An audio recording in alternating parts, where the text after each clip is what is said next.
Toss me, gag me, 85 me. Piccola bambola di carne, la corsa caduta di in pezzi è finita. If you can't beat them, they gave grenades out, packed with cyanide. High octane hatred, they're ready to fly. Lies within lies, keeping cunts in power. There's something fucked up with human nature, they said. if you can't beat them, ban them. You gotta learn to fight dirty. If you can't beat them, burn them. You gotta learn to fight dirty. If you can't beat it, feel it. Hey, how's it going? Good. How are you doing? Great. Hey, Ryan. Guess what? What? Denton County Collective is in effect. Oh man. I love it more, in fact. Yo. Yo, How are we all today? we're good. We're good. I'm Jason. I'm Joe. Oh, I'm Ryan. I am Ben. Thank you for bringing us back with us today. Yay! Love that guy. Yeah. So much going on. So much going on. Where are we gonna start, Ryan? I don't know. I'm not feeling well tonight, actually. So I'm let you guys run it. But there's so much fucking bullshit going on. There's so much I want to say. There's What's on your mind, Ryan? Get it off your chest, Ryan. He's like, I can't say some of the things I want to. No, this is the place where you can say those things. This is the safe space. Yeah. Oh well. Yeah, safe. Well, Trump got the COVIDs. Yes, I sure did. Stephen Miller just got he's like the latest one. Stephen Miller just got it. Kaylee and who else? Who else got it this week? I think William Hope Hicks got it is- first. Melania. Now, Barr doesn't have it yet, but But he's quarantining. he's quarantining. I am. I'm winning at the White House COVID bingo currently. Nice. I'm pretty sure I'm going to get bingo pretty soon. Can we get Hoping. a death pool? Can we make a death pool? Yeah. I mean, I think it's already. I mean, like they're all going to die, right? It's just who goes first. Maybe. I mean, We'll we're all see. gonna die, but That sounded they're ominous. gonna make it. They're gonna. Some of them are gonna make it through. I mean, Is Halloween, my We can talk about who's gonna die. That's okay. I'd like to work that out in the next few minutes, actually. I wish there would be a couple more senators that would come out as saying they were positive, because I'd love a I positive think Ted we're like, Cruz. what are we, like four senators away from like being able to block the Supreme Court justice nominee? So Yeah. honestly, if we could take some Republicans out just temporarily in isolation for a month or whatever, you know what I mean? So, do Yeah. you want to bet on a? Do you want to bet on a senator in particular? Lindsey Graham. I Mm. want Lindsey Graham to go, but I feel like he's going to lose anyway. I'm hoping he loses this election. You guys are talking about the election. I'm talking about dying. No, I know, but then I'm talking about both things. Oh, let's I'm go with talking Ted about Cruz. both Can we things. go No, with hold on. Ted Cruz? I'm talking about both things. I feel like Lindsey Graham's going to lose the election. I want Yeah. somebody else. I want to bet my death on somebody else. Like I would bet on. God, there's some good with Tom Cotton. You gotta be Ted Cruz, dude. It's I gotta feel like be Tom Ted Cotton's Cruz, too young, please. but I'm betting on Kellyanne Conway. Oh, you're betting it's Kellyanne. People I thought we with were COVID. hoping. We I were thought we were hoping for hoping. somebody. Oh no, I mean like who's gonna fucking die? Who's Yeah. gonna die? Administration. Stephen I guess Miller, you don't have to- please. You can put your money on it, but I mean, probability, it's up to you. I still Yeah. give me a sweet death of Paul Ryan. Oh, Mitch. Oh, Mitch. I mean, What we got to everybody think else about is, too is how well funded are these people, and what I thought about the other day, the minute I heard that Trump got COVID, right, was that, he's gonna have the best doctors in the world. He'll, I don't care if he's 180 years old, right? He'll be fine. That was exactly what I thought. And so it really depends on who we're talking about and how well funded are they. If they can afford it, they'll be fine. I think for the most part, they'll be fine. Well, and if you look at the overall death rates according to the population, it really depends on what age group they're in too, right? So it just depends on who we're talking about. I feel like all the people we're talking about have plenty of money to fight off COVID. You said something a moment ago, and I want to, I tried to tell some of this the other day, but I'm not a conspiracy theorist. We don't dabble in conspiracy much on this show. No. But I really do feel strongly that this is all a big fucking hoax. That this entire fucking thing has just been a fucking COVID.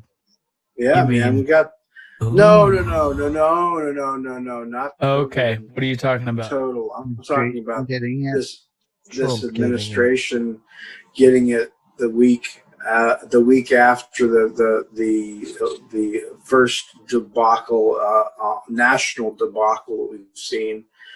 And then the day it came out was the day they released Melania's tape and transcript of her tape talking to her about how shitty Christmas is and how shitty the immigrants are and how shitty her poor fucking sad life is. She has to pretend to like Christmas, and it's like, you know what? And she actually talks about it's kind of sad that the kids are in cages, but then she blasts and like it was really gross. This entire transcript, I've listened to it and then read it, and it does listen better, but it reads for shit no matter how you look at it. It wasn't. I don't feel like it was that big a deal what she said, because she did immediately after say, "Look, there's nothing I can do. Like it's the Obama." And no one said anything to the Obama administration when this was going on. So like she did. Yeah, she fell in line. They took her out of context a little bit for sure. But this never happened during Obama to this extent in this way. Well, right. And changing the law to make it illegal to touch a line on the earth, that wasn't Obama's policies, Well, and we did have a separation policy with Obama, but it was case by case. It wasn't a widespread thing. It wasn't every child gets pulled away from their parents.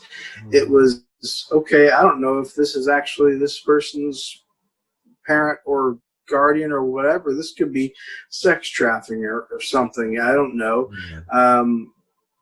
We'll pull the kid away in that situation. But other than that, they kept those families together. Yeah. And they're comparing this to that, and it's just not the same thing. Right. This is really gross. And I do think it's bigger than I think it's one of the bigger things that's happened this year, and I feel like it's getting completely lambasted by the COVID outbreak in the White House. I feel like it's a blatant anti that, the right message. Well, we have to consider that this is not real for sure. I mean, it doesn't matter just because of the way they've handled everything and because of the way Trump lies about every fucking thing. I immediately thought that when I heard the Fox News interview the night before, right after Hope Hicks was announced, and he kind of had an interview with Fox, and he mentioned like 3 or 4 times. He's like, "Yeah, I just got tested, and we'll see what happens when it comes back." It's like, man, he's tested every day.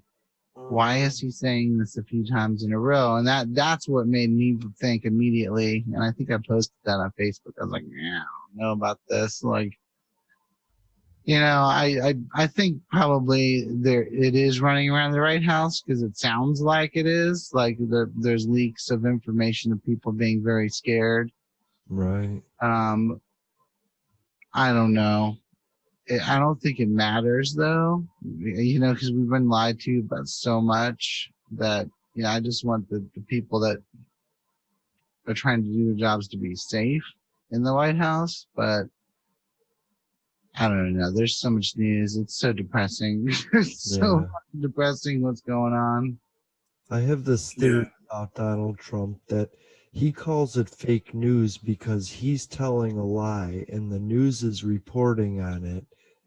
And so them reporting a lie is fake news. And he just doesn't understand that they are required to report on what he says. Whether it's a lie or the truth, the press is the people, and the people need to know what he's saying, Yeah, but the press is not required anymore. It's not legal. They're not required to report the truth anymore. That was changed under the Bush administration. So like I feel like that's true. I think the media is trying to, but it's so biased now. Every side's super biased. Yeah. It sucks. It does. It does. So what'd you think of the debate? I'm sorry. Hey Ben, what'd you think of the debate? It was a shit show on multiple levels. You think so? Yeah. Yeah, 100%. It was really difficult to understand what their full position was, on a number. They were just trying to talk over each other, and I think Biden, in the face of that, unfortunately cannot do anything but try his best, to show some strength and show some resilience and toughness in that moment, Mm-hmm. and but also not, do it in an eloquent way, in a presidential way that doesn't stoop down to his level. You know what I mean? And in that sort of cage match, of words, it's just it's really difficult, I think. But yeah. Yeah, I agree with you, Ben. Not a lot was accomplished, I think the Biden stance, it ended up being just constantly on his guard, and I'm glad to see it. I'm glad to see him interject when he could, and I was glad, even though it was like the most petty, but the most like it was. I felt like his attacks, Biden's attacks. And they were attacks. He called him a racist and told him to shut up. Mm-hmm. Called him a clown. Worst president ever. Worst president ever. That's a big one. Those things, right. I think they threw Trump off his guard just as much as Trump keep constantly interrupting him, which was a direct attack on his stuttering. That was yes. And to see Biden turn and call him a clown. You're a clown. Like, that was it was so gratifying. And when he said racist, I think I got up out of my seat. Yeah. I want them to, like, there's this constant joke online about, the first reporter that stands up and says, "What the fuck?" You're just a rambling idiot. Yes. That person should get the Peace Prize or the the Yes. Nobel Prize for Press or whatever. But it's like, that's the level we're at. That's where we're at. And I felt like Joe Biden did his part to at least hold his ground in that crazy. Like, I mean, what would have been the alternative been? Like, would you rather him be like, "I can't do this. This is not productive"? No, yeah. And he did kind of mention that at a number of times it is difficult to really have a debate right now in the face of what's going on. But at the same time, there were a lot of moments when he could have gotten pissed and could have stooped down to his level. And he just kind of laughed and was just like, and just continued on as best he could, trying to talk to the people and talk to, to Trump and to the moderator and whatnot. So, I think in the face of Trump, right? Right. He's a reality TV show host, and that's how he treated the situation. He did the best he could, I think Donald Trump had a shovel and he was digging this hole, and the only thing that stopped him was Joe Biden and Chris Wallace. You know what I mean? Like, he's like a bull, and sometimes you need to wave something at him to chase, and then just watch the bull run into the wall. You just gotta let Trump dig his own hole. And if Biden had waited and let Trump just ramble for an hour and a half and then just said, "Is that what you want for president?" at the end, boom, mic drop, he would have had it. I think he talked too much. And I want to say that, yes, I recently talked to a group of stutterers, and they said interrupting is the worst thing you can do to a stutterer. And I think Donald Trump heard that and said, "I got this. I don't even need to practice anymore," Right. Right. Yeah, I felt that. But at the same time, his base, Donald Trump's base, is watching him whiff at that red flag and smash into the fucking wall and get his horns stuck. And they're like, "See how hard he hit that fucking wall? That's right. Look how hard he hit that." I'm so proud of that guy for hitting that wall so hard. And it was like, he cracked the monument. Right. Yep, that's funny. What about you, Ryan? I'm dying to know what Ryan thought about the debate. Yeah. I was just messaging Ben. I'm gonna finish. I'm just gonna say it on the show. Yeah, Ben, thank I think you changed your pre-setting or whatever you changed. Your gate is kind of getting in the way of your vocal a little bit. Thank you. Yes, it is. I wanted to say something. Knock your threshold off in your gate, Ben. Okay, I'll do it. It was just cutting a couple words off of you. Okay, yeah. Jason, back to work. Is it better though? I thought I noticed it as well, and I tried to make some adjustments. So is that better? Yeah, it sounds like it right now. Yeah, I love it. Nice. What do I think about this debate? What'd you think about the debate, Ryan? It was god awful. It was hard to watch. Trump definitely. I even messaged Joe during the debate. I was like, Trump's starting to win this thing. Yeah. And winning this. What's that? I'm sorry. I want you to speak, but I feel like Ben's going to mute. Is that messing with our audio? Oh, Ben, don't ever mute on this. Yeah, it messes with our audio. Sorry. No problem. Welcome to Technical Land. That's cool. Welcome to Technical Land.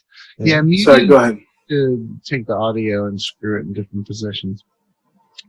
So I just felt like Trump steamrolled over the rules, didn't give a shit about anyone. I mean, that's typical of who he is. So Yeah. we did get to see what he was about. You know, he was himself, I feel like. Yeah. Biden had a couple good points. What really hurt me as a person supporting Biden this election was having him look down at his notes as he was being interrupted. And it just looked like a little boy, sad and defeated. He looked defeated. Biden looked defeated. So I hated seeing that. I don't really want to see any more of the debates. I'm going to, but I hope they don't happen. I hope there's COVID in the way. I hope that they decide, no, we're not playing by your rules, because there's no way Trump's going to play by the rules, especially what you're talking about, the stuttering stuff and throwing him off his game. I did hear him hard stutter once, and I was like, gosh, like it's getting to him. Shit, like exactly. working. And that's his form, like on television and just being a bully. Like, no substance. Everyone lost that debate. The American people lost that debate. I did see Biden on a town hall yesterday, ABC, NBC, one of the C's. And he was presidential, like he had facts, he told stories, he talked about individuals in particular. He just did presidential shit. He wandered in that quite a bit. Like, I was at some point while he was talking, I was like, what was the question again? And that I feel like, that's why everyone who doesn't have that's a town hall, maybe. Old senile thing, he interrupts himself all the time. That's true, he does. Yeah. But it doesn't mean he is old, but I can see how that looks that way. No, that's my problem. And before we get too far, because I wanted to talk about how Saturday Night Live made him look, and during that, but I want to say about the debate, if anybody won anything, my bull analogy worked perfectly when Trump was stammering, looking for a white supremacist name, and Joe Biden just happened to say Proud Boys. Proud Boys. Boom. Hey, bro. Oh my God. That is the image I'm talking about of Trump just running right into a wall. You know what I mean? Oh, that was horrible. That was so horrible. And then the next day, they gave him the opportunity to change, and he really didn't. He's like, of course I'm against all that. And I heard lots of people say that they stand down and stand by or something, right? And he's using. They keep using this, like he said it on multiple occasions. I'm like, show me the transcript. Where did he condemn white supremacy before? Right. And every one of them is him going, well, do I think they should condemn white supremacy? Absolutely, they should. Absolutely, I should. And that's not the same as doing it. Like, he says, right then that night, he said, absolutely, we should condemn white supremacy. And then like, well, do it. And he can't do it. And then and what's funny is the next day seeing someone else, I can't remember what senator it was or somebody that said basically, I can't like condemn those people. They're part of my base. And it's like, yeah, that's the problem. That's the problem. You're talking about running into a wall. They're nearly missing getting hit by a fucking bus, and then turning around and walking into it. Man, it is crazy. Yeah. So gross.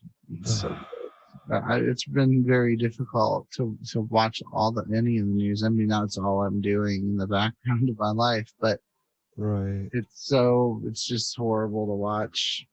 I think the closest thing that came to an issue debated there was about healthcare. And Donald Trump said, we have a plan 3 times, and nobody stopped and just said, so what is that, Donald? Well, they did. Wallace did. He pressed him on it. Did he? Did he answer it? And this is what he said.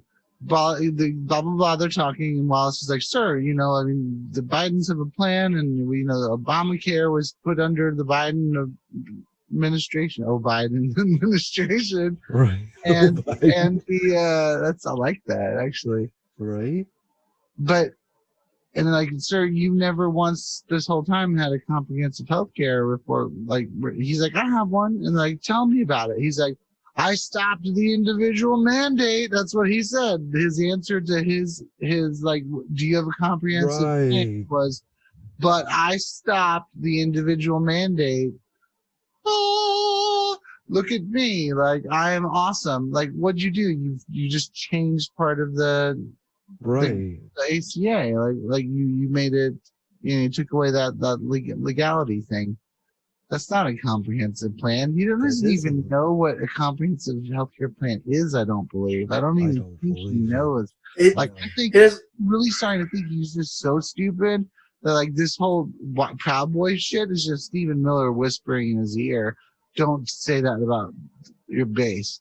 And, like, I just really feel now that he doesn't even comprehend or understand most of these things that we're talking about as a nation. Well, he doesn't. They're stumbling along, like. I mean, he paid $750 in taxes that for 2016, 2017, right? That's the report. That's what we know. He denied that. He denied that right off the bat. They asked him. Mike Wallace asked him. Mike Most Wallace, people listening to this will have paid a lot more taxes. Oh, your thing's breaking. Oh, yeah, definitely. For sure. Yeah, I mean, it's for sure. And he's now been at Walter Reed for 4 days, 5 days, something. I don't remember when he went into the hospital. Right. Anyway, Friday, but Friday, Saturday, Sunday, he left Monday. Or did he leave Sunday? No, Monday. What day is He did that stare thing and blew my head up. Yeah, what did you think about his exit from the Walter Reed? That was funny. What was that?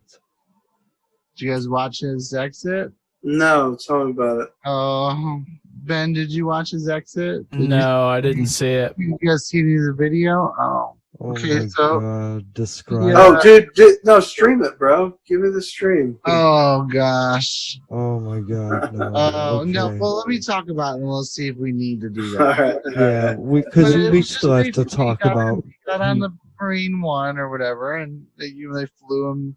They were showing him footage. They were actually, because of I think the conspiracy theories. This was an unprecedented thing. They showed the helicopter take off. They followed it and videotaped it live with him returning to the White House. So you actually saw his helicopter, which is never shown. They never show the presidential fleet, like in the air or on the ground, really. Unless not really. But they got out, and then so it was all him. It was all planned and scripted. But they showed us a helicopter, fly down the White House. He got out, had his mask on.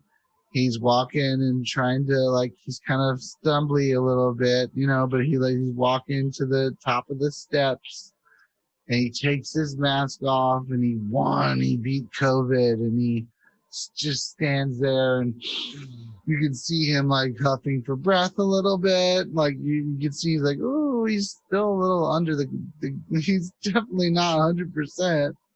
And then he salutes for a good 3-minute salute, it felt like, and he backed up, he walked backwards. And then he walked forwards again and saluted again, and it was this whole thing. What's funny is no one was in front of him. He saluted the helicopter. So it was this, the press knew about it. It was just this. Yeah, it's for sure. He looked sick. He did not look great. He's on steroid regimen. like he's on something, that cocktail they're talking about. Mm-hmm. And like he does seem like coked up. Like he seems like Adderalled up. He seems like steroided up. Oh Like yeah. in general, like if you look at his tweets, if you look at him on video, like he's obviously not over what he has. I believe that he probably is sick after seeing all this stuff.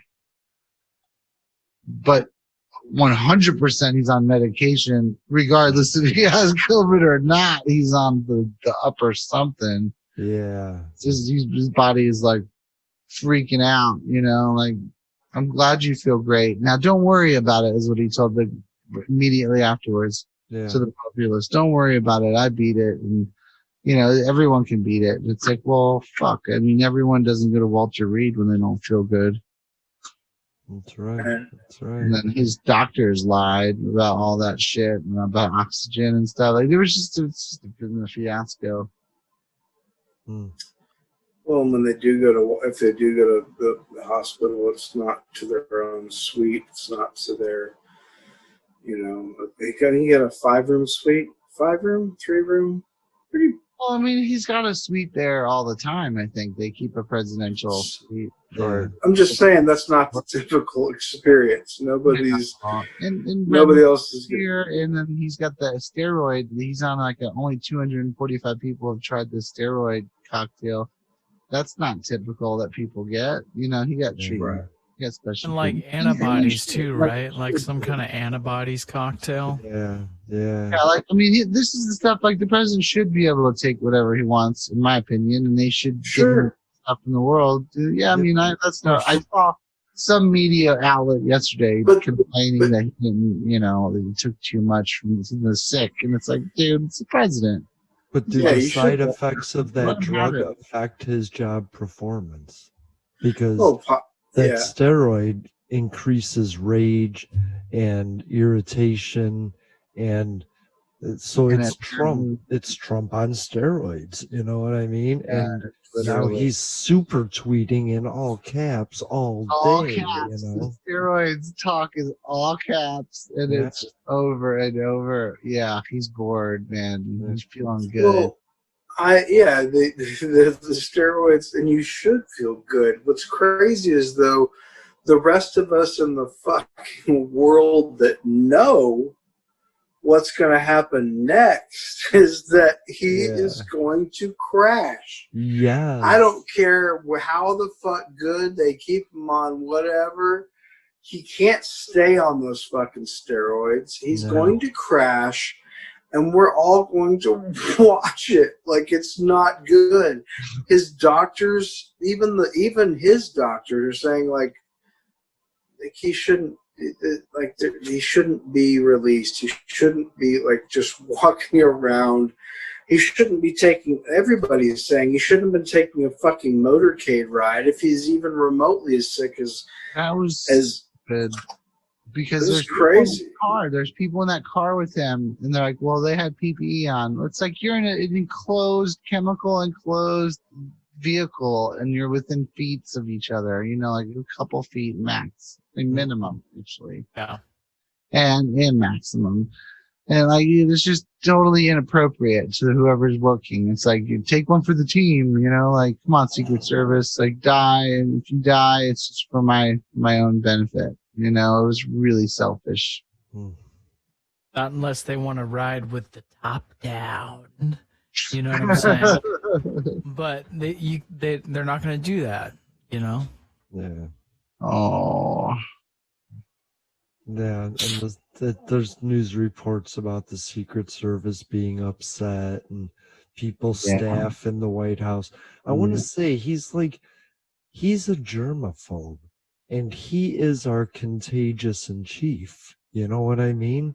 And isn't he just currently spreading COVID everywhere he goes, just shedding it everywhere he goes? I think that's why the White House isn't so happy, or this is all just part of bullshit, you know, bullshit land where he doesn't have shit and he's just doing this. So there were so many stories to cover up in the last week or two, you know, the Melania thing, the tax return thing. There was So whatever's happening, it doesn't matter. We're not talking about those things right now. We're talking about the fucking president, on roids. Yeah, that's true. Good You point. know, like we're not talking about all the bullshit. We're not talking, especially in Texas. Let's go to Texas. They just Abbott signed that law that like only one spot per county in the state of Texas, which is a large, vast fucking state. Right. Only one ballot drop off per county. That means in Austin, if you're poor and don't have a car, and you can't make it, you have to go to the one spot in Austin, that county. What is it called? What's it? Taylor County or whatever. It doesn't matter. That's fucking voter suppression, and that happened the day before this shit happened.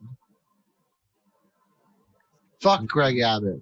Fuck you. Fuck you. Greg Abbott. I hope you get COVID. That election is when? The governor's election? That's not this year.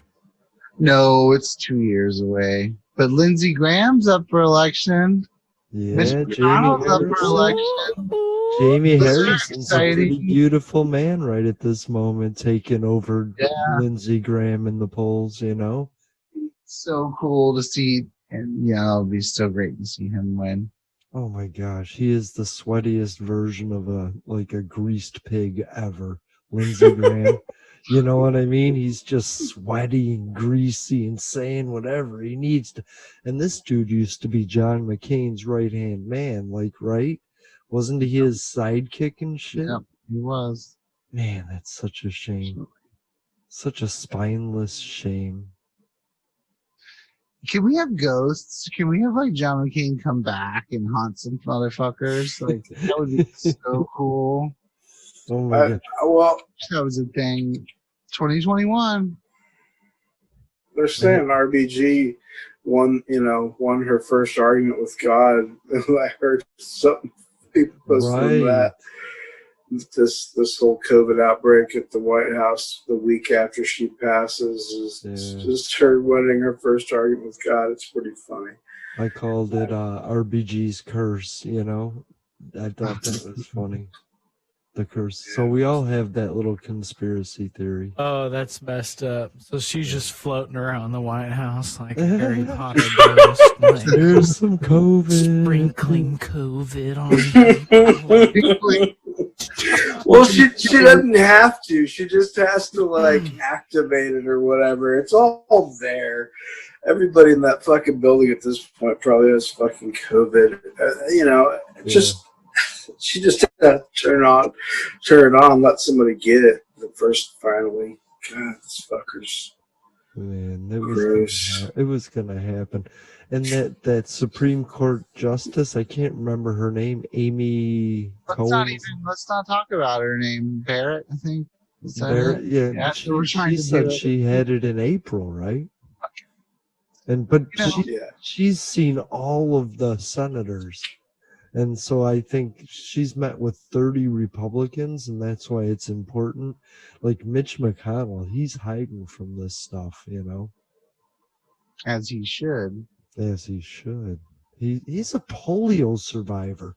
How old are the people that are running our government? How old are they if you're a polio survivor? Dinosaurs. Yes, that's the last person that had polio. Dinosaurs. Had a dinosaur. I mean, come on. We all saw that Tiny Tim movie. They are already fossilized. They're just still walking around. That's so hilarious. What about the Supreme Court stuff? What about? Because they're trying to still talking about these greasy pigs are still trying to rush in the Supreme Court nominations, whatever the process. Yeah. Which I might add, didn't the Republicans do on the Obama. Democrats' ass were trying to sort of do a similar thing not they long ago. In year February, before the election that yeah, they February. blocked Right. it. They wouldn't even put it on the schedule. Like, Yeah, let's just be honest with Merrick ourselves, Garland. though. If they are the acting president, do they have the power to do that? Yes, Right? Yeah. And they do. Yeah. They do So- have the power. Okay.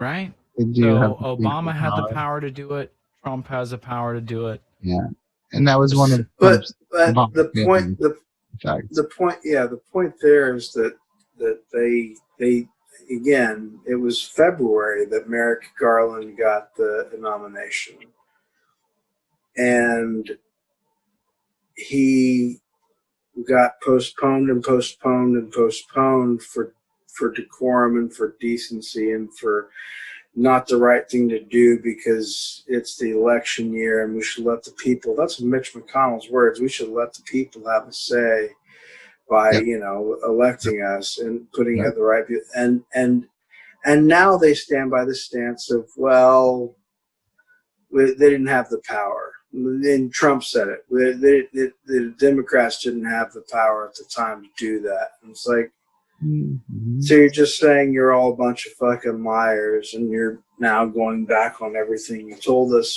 4 years ago when we had the option. 100%. It's crazy. And it's just what's so scary is 7 days after the election, we're voting on the ACA, and that's just as big a deal. Like this Supreme Court chair is just as big a deal as Trump is, in my opinion. Oh, yeah. And you've got that going to be voting. So they want her in for that so she can swing the vote so they can get rid of all the health care for everyone. Mm-hmm. Then they'll put in a comprehensive plan that they've not talked about once in the last 4 fucking years. And that's scary to me. And then Judge Alito and then Thomas just said, "Oh, you know what? Gay marriage, we should revisit that." Oh, the lady that wouldn't sign the marriage certificate. Yeah, like I don't think that we made the right call there. Let's redo that. Let's fucking change our rules, because it's not our job to make the laws. And he's right. I mean, that's the good dissent and argument for that. But then he cited religious liberties, and that just makes me angry. It makes me angry because if you don't want to get gay married, don't get gay married. Like if it's against your religion, don't get fucking married if you're gay. Right. Like That's right. It has nothing to do with other people and beliefs and things, It's just disgusting, man. Or if you want to dismantle gay marriage, dismantle all marriage. Let's not have any more protections for people. There's no need for taxes. But the problem is for sure taxes. That's one of the big benefits of being married is your taxes, right? Right. But the other one is like all the moral stuff. It's morality and it's decency, as far as morality, as far as like you should be bonded or whatever through the church or nonsense. But if you and I were married, Ryan, and you went to the hospital, I know, buddy, and you went to the hospital as your spouse, I could, take us there. Take us there. As your spouse, I could go and visit you in the hospital, right, and I could be next to you. Not hey then, but not as life. It's work, man. It's hard work. It's real hard work. Okay, I'm sorry. I left you out, Ben. So if we were polyamorously married, the four of us, then we could go visit each other in the hospital. I don't want to marry Jason. Let's keep it to us two. Oh, just Yeah. But what about Ben? Ben's already married, though. Yeah, well, I don't know, Ben. Are we allowed in bed? Can we climb in? Yeah. Cool. Yeah. Cool. There's enough room for all of us. No, that's mean. Now I'm now. Everybody. So, but you know what I'm saying? Like it's the, and if nobody's allowed that, then that's fine, I guess, right?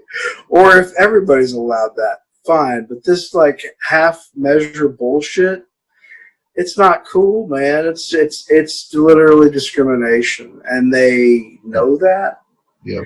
And they're willing to fight over it, and it's gross. Like you said, it's one of those more major things that's coming up that all this is pending an election, multiple elections that are about to happen, and I don't know that we have the votes to keep it like. No, we don't. Right. What's so fucking crazy is that, like, you would think if that was their goal, like as Supreme Court judges or like the right wing's like 30-year plan, you know, that Jason talks about or things like that. You don't say it right before the election because that just hurts you, or maybe it helps you. It gets more votes for the Trump, right? And I think that's why they're saying it, maybe. But they're supposed to be out of this election. I mean, Supreme Court judges should not be involved in this. Like, that's not their job. That they're in a different place of checks and balances, you know. Except that, and then maybe that's why it's more important to not have a Supreme Court placement on during an election year. But it definitely is tied in together right now. Trump has sworn that he's going to get rid of abortion. He's told his religious base that. And now he's appointing someone who is a pro-life, pro-submissive fucking women's lib nightmare. Like we're and those are tied in hand with the election. What did they say about abortion today? What did Trump say? Like post-birth, very late, very, very late abortion. What was the term that he used? He said that today? Was it today or yesterday? Like when he was doing his capital letter steroid rants? Oh, no. He was talking about like, oh my word. I'm pulling this up. I'm blocked. I was blocked by Trump, by the way. I was blocked by Trump, but then like some court said that he had to unblock everybody, and then I blocked him as soon as he unblocked me. Oh, I don't want him a part of my Twitter, you know. It's fun. He's like the only part of my Twitter. So he's the only reason I use Twitter is to go and see what that dumbass says. I don't use Twitter for anything else. Like I occasionally retweet something if it's on there when I'm opening it up to see what fucking shit show the president is playing out. And that's crazy that I have a social app that I just look at to see what kind of nonsense the president is currently spewing. Not even the president, the guy that is the president. POTUS, right, is the presidential account. So what you're watching is the guy that is president. It's just, he's not being president on that account. That's right. It's the same impulse that people had when they were watching what was the show? The Apprentice. The Apprentice, right? Yeah. I want to watch The Apprentice because I want to see what flies out of Trump's mouth when he rants or when he says you're fired or what, you know, they want that impulsivity. They want to, you know, so it's that same impulse.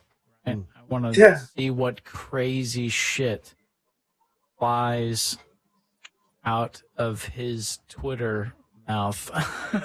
Right. You know? Yeah. All right. I've got this tweet I'm going to read to you. Please. Because I found it on the internet, but it's not like in tweet form. It doesn't look like a Twitter ad. It's like an article, an actual article written by the Independent. But anyway, this is real. This was in the last day. Biden and Democrats just No, clear- hold on. It's in all caps. You need to scream this, buddy. No, it's not, dude. It's not. Oh, this was not okay. No, I say. it's the only part. I will. Will I what? Take two Trump Scream. tweet, Ryan. Scream the caps. I'll scream them. Yeah, I now got a compressor, so it won't kill you.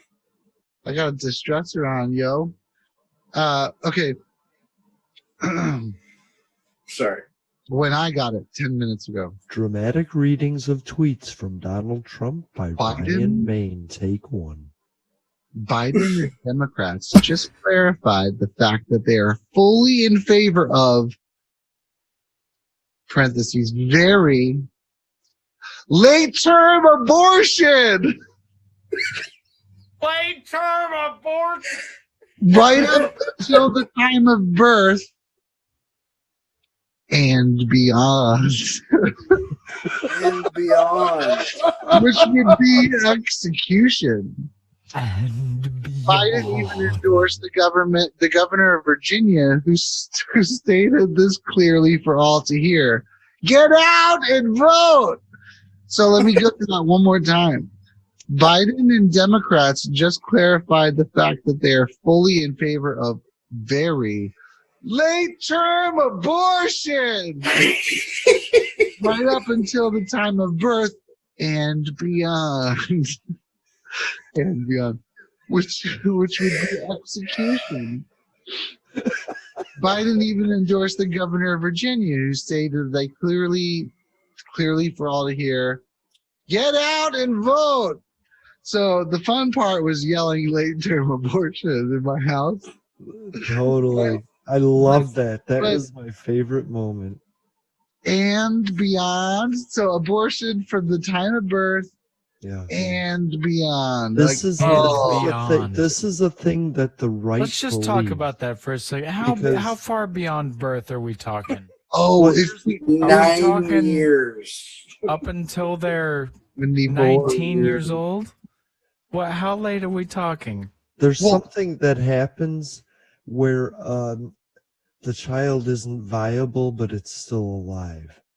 And there's been a couple of stories that the right have been using to say that Democrats want to kill babies when it's just the fetus it's not viable. You know, they had to remove it, and it's devastating to families. Yeah, sure. It hurts me to think that in that moment the government is reaching in and saying stop. But so that's the truth of the late term abortions beyond, I think. Yeah, but late term abortions don't, like 4 maybe a year happen at all. The last time I looked, and that was like within the last few months. Did you know it doesn't happen? Right. That the company who is giving him his most recent COVID medicine is using like embryonic stem cells. Not in the cocktail he's using. That is a lefty falsity. It's not. I'm not saying it's the cocktail he's using. I'm saying it's the company. Yeah, they're baby killers. I mean, have you ever had a veal sub? They're fucking good and they taste good. Babies taste good. All the fucking time. And this goes back to your quandary about how far do you think we should be allowed to go? Like you were like, when the president's, I mean, the president's on the greatest medicine. He should be. He's the president of the United States, right? Yeah. Do you think, Ryan Main, do you think that the president should be allowed to eat stem cells? Just sure, for sure. Baby, if it helped, if you found out that it made you stronger and healthier, like Jabba the Hutt, it made you like Dr. embryos. It gave you embryos. Yeah, or no, just kept you alive. Regardless, that's what we're doing. Like the progressives are doing now. They're eating babies. They're sex trafficking. Yeah. I mean, yeah, like not alive, not like taking the baby, not having surrogate mothers sitting there waiting, and he just shoves his fist up this woman's vagina and then takes the baby out and eats it. No, but Pink, like a stem Pink cell Floyd from the Wall style, like just placebo, like not into the grinder they go, kind of a deal. You know what I mean? no, but the Blender. child, No, yeah, we're not talking about that. stem Just to be clear, cells. got it. Stem cells, yeah, I'm all for stem cell use, and he can do that. Now, if he has to eat it, that's just you'd think there's a better way to take I it. think the best, You know? personally, I think the best use of stem cells would be something called mesenchymal stem cells, which, or I might be saying it wrong, mesenchymal. I'm not a scientist, right? So, but this is actually, these are stem cells that come from you, not necessarily from, so. You cut out there. You said not from you, but what? These are stem cells that actually come from you, not from a fetus, if that makes sense. Okay. But why not take your afterbirth and everyone store? I mean, it costs money. Store your stem cells and for yourself for later in life. I mean, that makes lots of sense. That's part of. That might be clone yourself. That might be having kids worth it, you know. Yeah, I would have a kid for that. For the stem cells, yeah, me too. So just a little bit, like put it in a pepper grinder. Yeah, a little bit on your omelets. Oh, that's stem cells. Oh, I would have a kid to consistently have a phone charge. To just plug my iPhone into the kid and be like, I'm gonna charge my phone. Well, wouldn't that break? They'd break the phone and make it greasy. And I have a watch, and I stick my watch right on their forehead, and I'm like, zip, and it charges my watch. This comes from a no. this is real. You have to get a special. You have to get a special port put in for the phone. It's like the Matrix. It's like in the back of the neck, and it involves like a long needle. The devil. But the one on the forehead charge, like I'm all down for that. Like a wireless charge. They're not even the real kids, right? They're like clones. Like they're, like who cares? If they're happy or if, Do they have a soul? Eat, do they have a soul? Or anything? Religious freedom? Feed them when you can, Yeah, you have to feed them. But if you go out of town, it's, like, figure it out. You bring it with you. That's your charger. It just went to a weird place. I just feel like they're just the same as we are. They're made a little differently. I think they would be those children. I would fight for their rights. In this post-apocalyptic stem cell child multiplying world. It's a really touchy conversation, no matter how you dice it. And the reason for that is because there's human life involved, right? And people always feel really touchy about human life, and reasonably so, of course. Yeah. But I think the stem cells we're all talking about using would only be for medical benefit, right? And they would only be, from basically places that are harvested in a in a way that's humane. Exactly. You know what I mean? Like not, where it's going back to Operation Paperclip, which we talked a little bit about last time.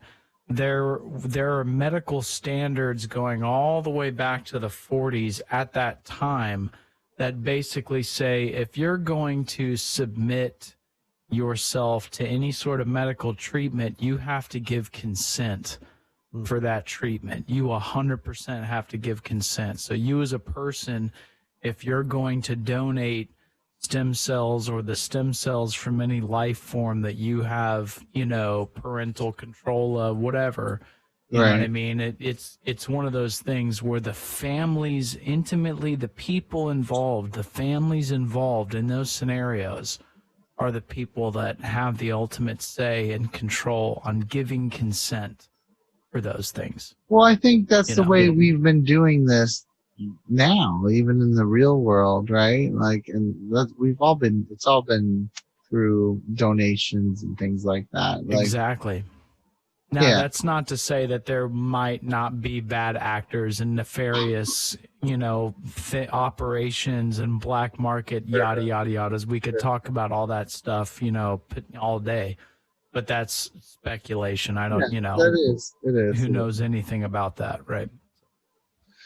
When within the first few moments after reading this Twitter thing that I read you, this tweet, this late term abortion and beyond, I thought about this show and I thought about how I'd want to take it. So I'm going to take it there for a second. Do it.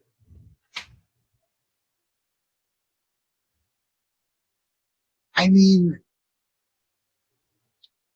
I think a serial killer, if like late term abortion and beyond was a real thing, I think they would use that as like their excuse. Like, why did you, Mr. Dahmer, why did you kill all these people and eat them or whatever? Well, I just aborted them. Like, maybe this changes the way we talk about people. Like, to like, they're not even human. Like, I kind of like this idea. Like, oh, I didn't eat the guy. I didn't kill him. I just aborted him. It's not even a human, you know? Like, I could see people talking about the president like that, you know? Like he's not even a human. Like, you know, we just aborted him, you know? Like, so I don't know if that's funny, but I could see a serial killer being like, I just aborted them. They weren't, you know, they weren't important. They were very, very, very late is all, you know? Very late. Yeah. And they were just and beyond, you And know. that's what it. execution isn't that what execution is late term Yeah, abortion? you're aborting a Yeah, person. but I mean, you're gonna get the argument with execution that they made the decision to kill and to do those things, and oh, fine, it's like a pity party argument, but that's true. You know? But I mean, in that same regard, suicide is at that point a self-abortion. You know. Yeah, he's self-aborted. Yeah. That's kind of that's a little There, more there.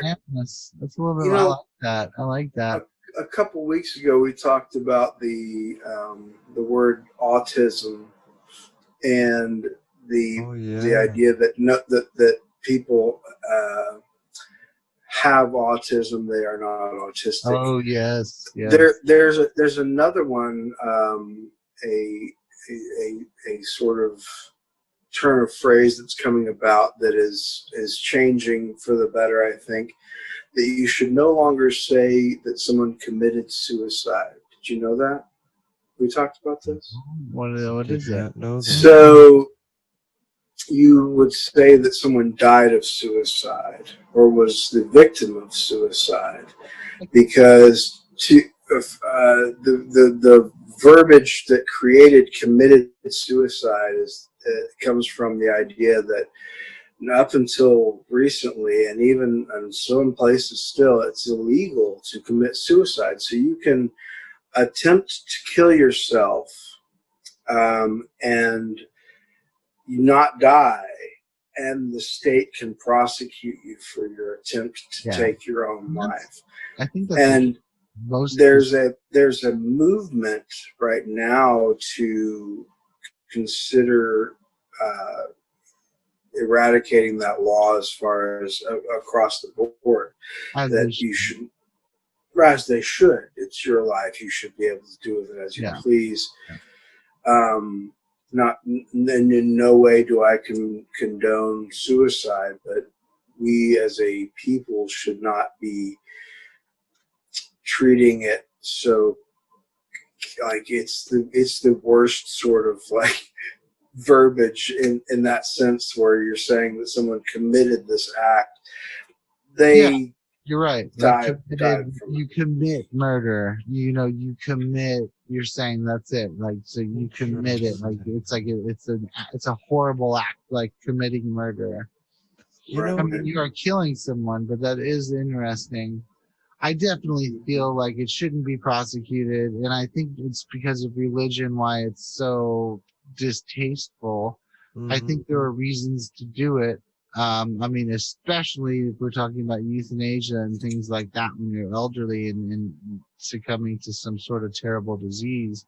That's Even the if main you're scenario young, that like, comes to mind for even me. if you're young and cancer, like if you know your cancer, I mean, rest in peace, Nancy Sanka. We just lost a great friend this week to cancer.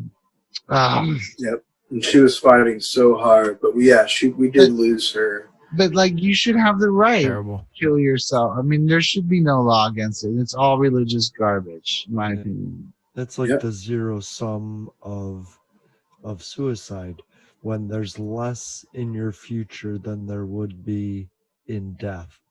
You know what I mean? Well, death is That's a zero. So if you're living a negative, death is a bonus. But if you're living a positive, then death is a negative. There's also a concept of self-actualization where you look at your life and you, from a spiritual and from a, life standpoint, you feel like you've achieved whatever you have set out to achieve. So who is it, some group of young assholes, to decide when I should go? You know what I mean? In that scenario, you know what I'm saying? Well, and especially if you're... Please talk to me before you self-actuate into suicide. Yeah, absolutely. That's why we're here. The thing, right? I'm not talking about next week, but I mean my 90-year-old self. You know what I mean? What if I happen to look back on my life and I'm not doing so hot, and I'm like, gotten to see my grandkids do great things. I've gotten to X and Y and Z. You know, what if I've done everything I meant to do? You know. And who is it, this young doctor or even my family or whoever? Who is it? Who are they to tell me? It comes back to money, Ben. And that's what's crazy, is that if you follow, like most things, they say that with most crimes, with most major things in life, if you follow the money, you'll find the answer. And this is 100% that situation. Big Pharma wants to keep you alive because it's for benefits for them. It benefits them. It lines their pocketbooks with your insurance money, with your mortgage. Turns your house into a fucking commodity again, and makes you sell all your things to try to stay alive. And sometimes in a situation where you shouldn't be alive. You don't want to be alive, and why should you have to do that if you don't want to at that point? And it's tragic. It's again, Jason, you said it earlier, and that's why we talk to each other. But if any of you have those kinds of thoughts, I'd love for you to talk to me about that, because I would gladly talk any of you guys down off a fucking wall if you ever needed that, or wanted that, or even just wanted to talk about it. Thank you. And most people need that, but some people don't. Like you're saying, Ben. Like some people just are like, oh, they're ready to go, and they should be allowed to. They should be told that. It should be a life of pain. So you're saying call it death by suicide, or like died by suicide. They took their own life, or there's a number of ways you could try to say it that are a bit, more eloquent. Victim of suicide is the kind of the more, But then it denies the rational thought of suicide, because there is a rational reasoning, like euthanasia, right? Where like like that's a rational thought. Like that's not a victimhood, That's just, You're right. But I will say committing suicide is commitment, because I've thought about it, but there's no way I could go through with it, I've gone through it twice in my life, like where I've sat there and thought about it for a long time, and it's horrible. I'm glad I'm on the other side of that, but I don't. Me too. I'm glad you are. That might be one of the psychological reasons why I have no desire to be in a relationship again, and I really feel that way Although, I mean, I can see manifesting in other parts of my life where it's like, why do I do this? Probably because you're lonely, you know, or whatever. Yeah, right. But like, I really feel like part of that is like, yeah, I don't want to go through that shit again. Like, I'll miss some of the good things, but I'm not going through that psychological mindfuck again. Like, I don't care who you are or what you look like, you know? I think that's how I feel. You're right. You're right. I want to say to Joe though, like when you brought up the terminology, I always think about this with Joe is that no matter how left I feel I am, he comes and just swings at me from the left with stuff like this. You know what I mean? It's not, I will never be left of Joe's perspectives, and I really, really love that. I appreciate you saying that. It's Dad did that to me, man. He instilled that in me, and just the humanity and trying to watch for people. And I don't always practice that. Like I am a high strung fella sometimes, and I drive around. Been driving through downtown Dallas to make my money for 15 years now, and over that 15 years, I have become a high-strung and angry individual at times, and that has a lot to do with that environment of being around people that are constantly trying to kill each other. And I've been shot at on the freeway. I've been like, and I'm not saying that this is, but that I'm not saying that this is a excuse for my short fuse, but it's definitely where it manifests itself, or where it had in the past, and where it has festered in me. So I'm not always a great humanitarian, and maybe from the extreme left, that's kind of like I'd rather they all just not drive anymore and just like. I've seen that part of Joe. I've seen that part of Joe at work. Like that's where I've seen it manifest itself. Like seeing that. Like, wasn't that? Did he just throw a 400-pound steel? Like, yes, he did. It just feels like someone crashed through like a, at the docks, at the dock area. Like, did someone just crash through the wall? No, I think Joe just threw a 400-pound iron. But it feels good. You want your anger to be noise, right? You want it to be in this plane as a reverberation. Let's talk to Ben about that. Does Ben you have want your anger to be noise? Well, I mean, he makes such angry music. Yeah, he does 100%. Yeah, that's exactly where I try to put a lot of that stuff. Or into working out, or just anything. Anything. Am I frozen? Can you guys hear me? I think you're back. Sorry. Yeah, you're fine. Okay, sweet. So, I just anything I can do to not hurt the people around me, you know what I mean, and not be angry with the people that I love, my friends and my family. And unfortunately, because I spend the most time with everyone around me, right, they're the ones that might catch the brunt of any sort of really negative, feelings that I might have, So I really do try to be mindful of that stuff and work through that stuff. But definitely music is one of the many outlets that I have to. You bring it to the bedroom? To really channel. Oh, yeah. Yeah. Oh, yeah. Some people do. Some people don't. 100% in a healthy way. Yeah. I mean, Yeah. But 100%. Yeah. All those things, and music especially. And I also try to find a healthy way to do that, like even if I'm being harsh with my voice or harsh with certain instruments, I try to make stuff tell a story, make it, go somewhere, So if there's harsh noise or harsh vocals or something, you might not hear that for the entire 3 minutes. You might hear it for a moment or two. And that's a peak, in my opinion, or a cool moment that I might try to build. But yeah, it just, I definitely do that. Music is definitely an outlet for that, for sure. Nice. Yeah. Jason, what about you?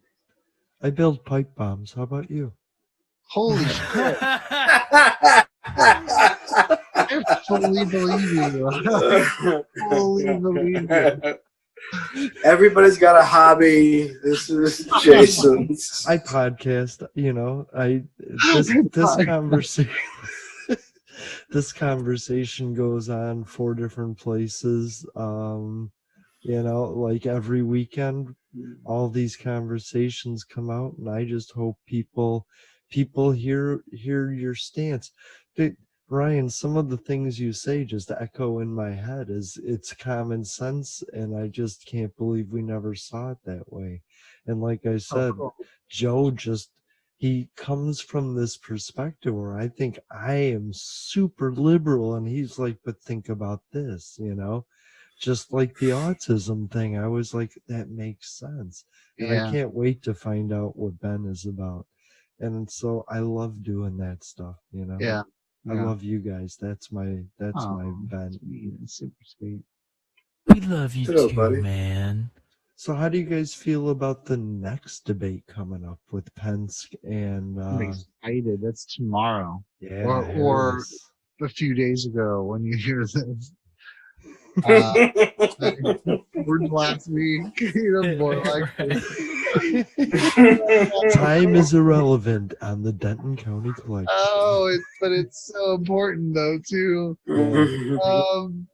Just something to beat myself up over about actually.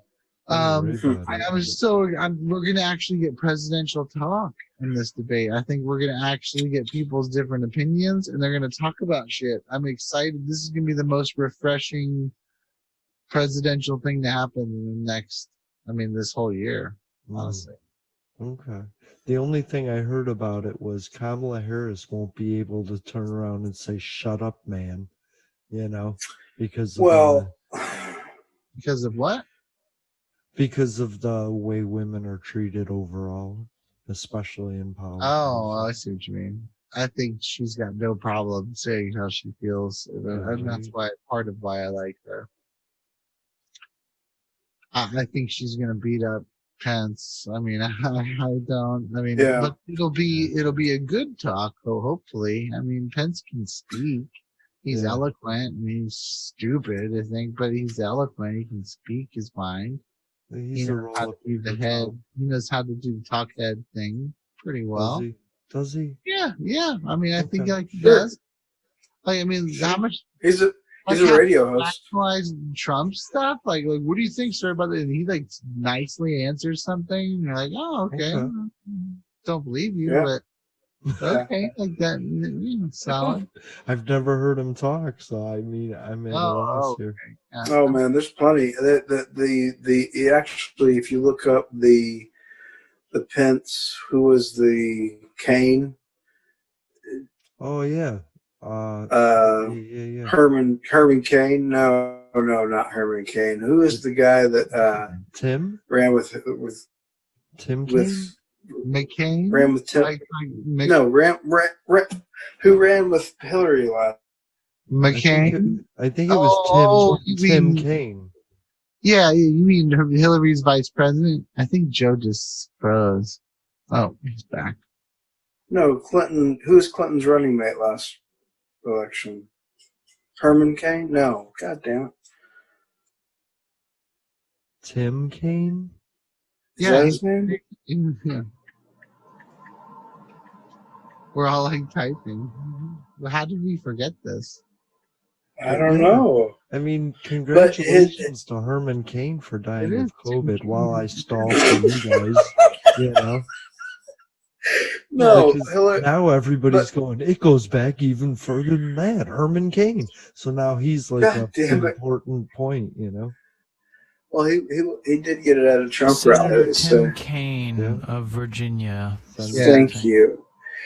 So if you go back and look up the Senator Tim Kaine and Mike Pence, that debate there was information passed. I felt like, but you can see plenty of what we're going to see tomorrow probably from Mike Pence is just talking head.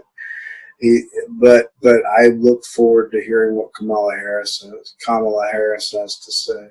Oh man, This yeah. is going to be important. This is going to be more important than the presidential debate, in my opinion. Right. This is like Rocky 1 when Apollo won. You know what I mean?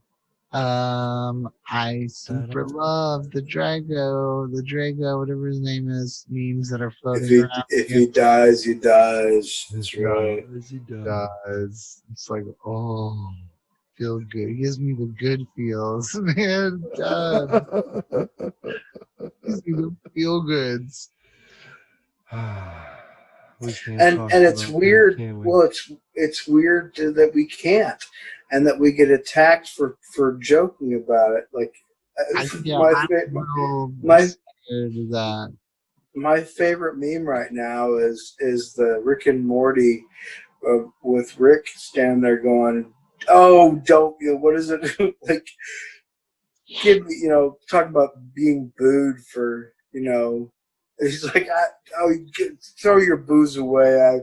I know what makes you cheer, like that's how I feel. It's like, boo it up, man. Tell me how disappointed you are because I'm wishing for this piece of shit's death when all his fucking base has done has been over the last 8 years of Obama's administration where they burned effigies of that man and talked about what a piece of shit he was and wished death on him on a constant basis.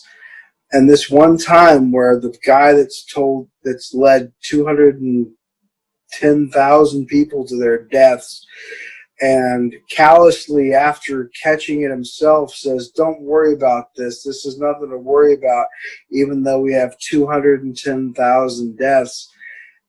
That he's got a fucking infectious disease that he got from his own stupidity and arrogance, and I'm not allowed to fucking enjoy that for a minute. Fuck that. I hope he dies. Good arguments. I've heard a couple good arguments to that. Like you can't just sit back and attack us now. Like you're filled with hate yourselves. Like all your speeches that you love. Like. It's ridiculous. And it's right. It's like, I would say, 210,000 people is not Donald Trump's fault. The deaths of 210,000 people. However, I will say that tens of thousands of people he's responsible for. I think that's a pretty clear and easy thing you could say. If you look at the rest of the world, if you look at the numbers, if you look at GDP, if you look at all the things, not GDP, per capita stuff, but like tens of thousands of people died because of that fuck, How do you think he caused it? Just to get it on the record. You know what I mean? I don't think he caused any of this. I think that he caused. I think what Ryan's saying and what I'm saying are two of the same things, but basically that with his inaction, and he swears by his cutting off of China from coming in, but his inaction as far as from big things like waiting a week, doing nothing for a fucking, like, how many weeks did he do nothing? And then when he did do something, it was all half measures. And when he went out in public, he didn't wear a fucking mask. And he swears that Dr. Fauci told him different things. Yeah.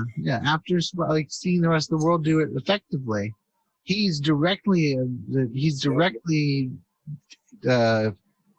culpable, or it's his fault because he did not put a national plan together. finally put the 14 days to rest. Well, that was 7 months ago. Their 14 days till they get it.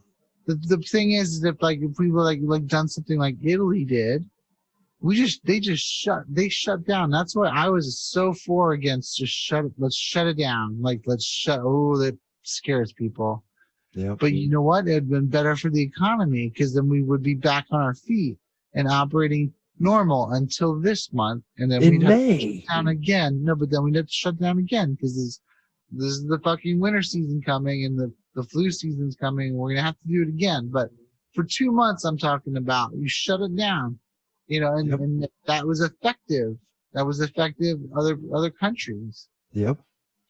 And it was cheaper and better on their economy. So like it's a win-win, but he just didn't want to enact anything like that because he didn't want his name associated with making a decision that loses money for him and his fucking crony friends and all of whatever the fuck.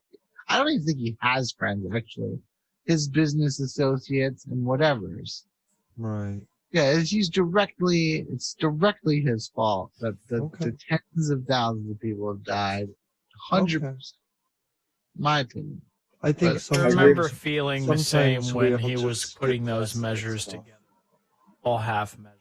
Yeah. It was very it was the least possible sort of thing that could be done. You know what I mean? Yeah. It's like a mask. That's the least you can do. He's only maybe twice talked about the mask being a positive thing, maybe 4 times. Like you've been questioned in the debate, but outside of that, like he doesn't even at the debate he was mocking Joe Biden for wearing. He thinks it makes you look weak. It's like I'm from the Northeast. I don't want to say anything about a certain culture. But like there are certain cultures out there that the macho, the machismo. Like I don't want to look weak. I'm a fucking I just did it. But like like that's the same mentality. I mean, he's from New York. He's that same fucking small man mentality. Small hands, small mind, small fucking ego. Yep. Okay. I think sometimes we know all of this, and so we don't say the full extent. So Trump supporters are like, well, why? Why is it his fault?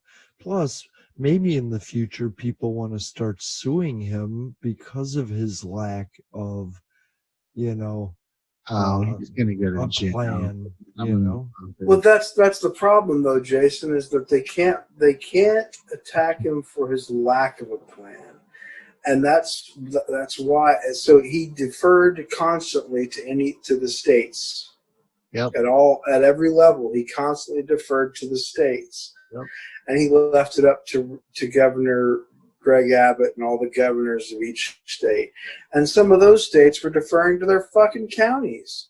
Right. And they were like, well, we'll just let our sheriffs decide what steps we take. And it's like, why the fuck are we doing this? We had a national pandemic council, a fucking group of people that were designed, that their careers were built on the idea of protecting us from this situation. Yeah. But that got dismantled. That got torn the fuck apart. They got fired. There's the active negligence, right? Right. That's the point to where we could say it's your fault, because he just stopped planning for something that everybody on the planet that studies germs and infections says was coming. Yep. And the rest of the world and all the scientists in the world, in this country as well, are saying the same things. Like, this is, it doesn't even matter. I think everyone knows this. I don't think this is not a fact. I don't think the Trump supporter doesn't know this, Well, they don't care more about or whatever, what they care about. Doesn't. They choose to forgive him this because it was gonna, like, all the stuff we've already heard before and we've all said. But like you're saying, Ryan, if he'd shut it down, we'd have lost money immediately. Yep. And everybody would have been focusing on that. And had it been, let's pretend it was Hillary Clinton using Obama's pandemic task force, okay? And they did shut it down for the appropriate amount of time. We'd be hearing no end of it. They would be, no matter how much money got lost from it, or how little or how effectively it was run, we would be hearing no end of it right now, and they would be persecuting her, trying to blame the financial collapse on her. And that's right. 100%, they would have. Sorry. That's one of the things too we need to be looking at as well, is that had this been done properly by someone who had used the proper stratagem, we would have been. Yeah. She would have been persecuted. But here's the thing I was thinking. What if Republicans hadn't stolen elections and we went from Clinton to Gore to Obama to Clinton? What would this world be like right now? Would COVID even be an issue? Yes. With the situation with China, would we even be in an adversarial position? You know what I mean? Climate change looked better. Yeah. Can you imagine the world if Republicans hadn't stolen elections? 2 elections in my lifetime. Yeah. That you know about. That I know about. Right. That's crazy. Yeah, it's fucking crazy. That's not even the local stuff, man. It's not even local stuff. How's Jessica doing? Has anybody heard from her? No. Well, I mean, I've seen her active on, what was it, Twitter or something. I think I messaged her something, and I haven't checked it since then. So she could have messaged back. I don't ever check Twitter unless, like Joe said, to look at the president's shit. She did comment on our video on Denton County Collective All right, cool. on Instagram. Yeah. I think she was finishing up her thesis or whatever, and that's she's focusing on that, I'm assuming. Pretty cool. Yeah, and the educational stuff she's working on. So I'm excited about that. She's great. So I wanted to say I watched and fell asleep before the end of something called The Bomber, which is streaming on Hulu, and it's about the bombings in Austin, Texas. I don't know if you guys remember that. It was like the airplane. I don't. Message. It was people leaving FedEx boxes on doorsteps with. Oh yeah. So there's a documentary out on Hulu, and I'm gonna recommend go and watch that, but try and stay awake till the end. You know.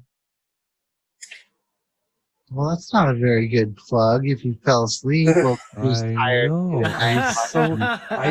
Dude, I remember this because I remember being friends with you. Go check it out. You and Ben on Facebook. It's a sleeper, so have a cup of coffee when you watch it. Maybe on Sunday Funday. Now, what was the name of this? Bomber. Austin Bomber. The Bomber? Documentary. The Bomber. The Bomber. The Bomber. The Bomber. The Bomber. Keep it simple. Yeah. The Bomber. But there was a time when I had been talking to Ben and Ryan on a different level, and I hadn't actually met them, and I was wondering if it was them. You know what I mean? Holy shit, really? Yeah. Like we were crazy because of our video and shit? Yeah, you were trying to do some subversive group on Facebook, and I was like, oh my God, it could be them. They scare me. They must be. Then we're scary. You must be straight edge or something, you know. And crazy. Sucks. So go watch The Bomber. Oh, you thought they were the bomber. I got you. That's funny. I mean, that's not funny, but it's funny. Okay, the bomber. What do you have any recommendations for us today, Ben? I do. I'm going to recommend a new book. I'm tracking my way through right now called Empire of the Summer Moon. And it's about how the Texas Rangers were formed to combat the Comanches, to basically gain control of Texas, right? And it just talks about all the socio sort of political stuff that was happening, along with, you know, the Texas independence that very quickly became, we're now a part of the United States, and everything that happened leading up to the Civil War and all that sort of stuff, mainly in the 1800s. And it follows the story of a Comanche chief, goes by the name of Quanah Parker, because his mother was a white lady who was kidnapped when she was a little girl, and all her family was killed. But she was kidnapped and she assimilated into Comanche life and loved it so much that eventually she was rescued, apparently, and she ran back to Comanches at some point. So, you know, I'm kind of giving you the Cliff Notes version of some really cool parts in it, but basically it talks about that. It talks about the Texas Rangers and how the Rangers were formed, and how, you know, how they developed their fighting techniques, and modeled them after the Comanches, because the Comanches were on horseback, right? So they did everything on horseback. They fired arrows, they picked up fallen comrades, they did everything on horseback. And so the Rangers modeled their techniques after the Comanches, and that's how they became some of the most fierce soldiers in the South. That's pretty bad. At that time. That's true. That's they were that again? Empire It's of called- the Summer Moon. So it's funny that you said that, Ben.